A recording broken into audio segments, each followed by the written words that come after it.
Welcome back, everybody. In front of me are the OVC H1 headphones, a pair of $43 in-ear headphones that do something truly unique. As you can see from the title, they have customizable bass, something I have never seen before on a pair of in-ear headphones. I've seen them in over-ear headphones, but never seen them in in-ear headphones. As I said, they come in at $43, so they're not that expensive. And honestly, I was only interested in them for the customizable bass, but long story short, they're actually a pretty solid pair of headphones. Let's check them out.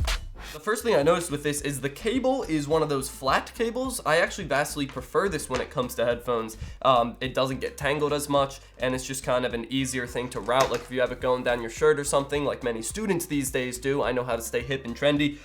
It kind of goes flush with your body. I'm a fan of the flat cable. Might not be the biggest deal in the world to you, but you know what? I care about that kind of thing. Build quality is pretty good. They have a nice little spring thing at the connector. I'm pretty sure that makes it last longer. Byron, confirm. Yeah, makes it last longer. And you got an in-ear or in-line module here for play, pause, increase volume, and decrease volume. And then it brings us to the earbuds themselves. I will go right off the bat and say these are very large earbud units. I'll put them in my ears real quick so you can see.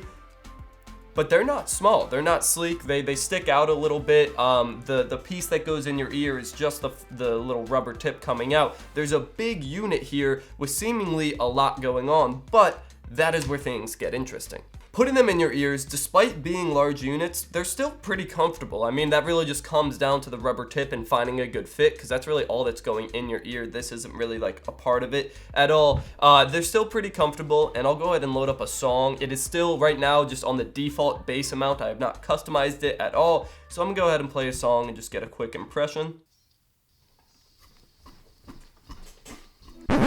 Whoa, see that guy right there?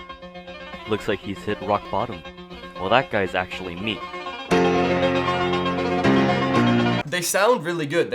I mean, I wouldn't expect them to be $43. I would probably put a price on like $60, $70 on the sound quality. Definitely impressive, but the reason I'm making this video is for the adjustable bass. Right here is, I guess you would call it a key, sort of like a SIM card tool, but at the end, instead of being a point, it's just a flat edge. And on the back of each of these earbud units or earbuds, there is a little slot to put the key in, and then you can twist right to increase the bass or twist left to decrease the bass. And there's actually one on each earbud. So you could have one at full bass and one at no bass, something I will test out right now. Ew. That is gross to listen to, because you got like a really good bass sound over here, and then it's totally flat over here.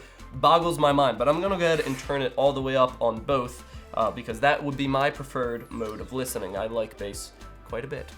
And for the spirit of bass, I'm going to play Bass Head by Bass Nectar at full bass.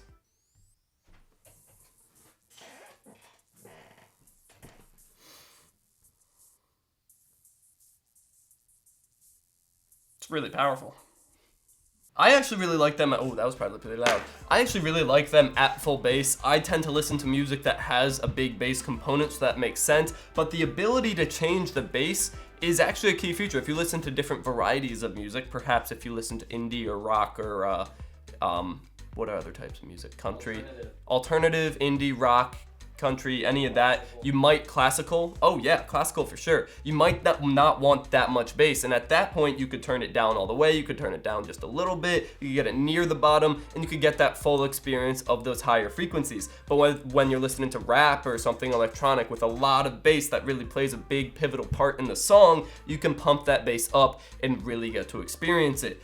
That's a very cool feature. And the fact that it's physically being adjusted in the earbud unit means that no matter what device you're using, the settings basically apply to all the devices. So it's not like using an equalizer or a software equalizer in your device. It's actually physically hardwired into the earbud. If I had to guess, I would guess you're opening a bass port of sort because that's kind of what the symbols look like, so that's what I'm guessing that off of. But it applies to all your devices, so you don't need to change it per device. So that's a pretty good thing.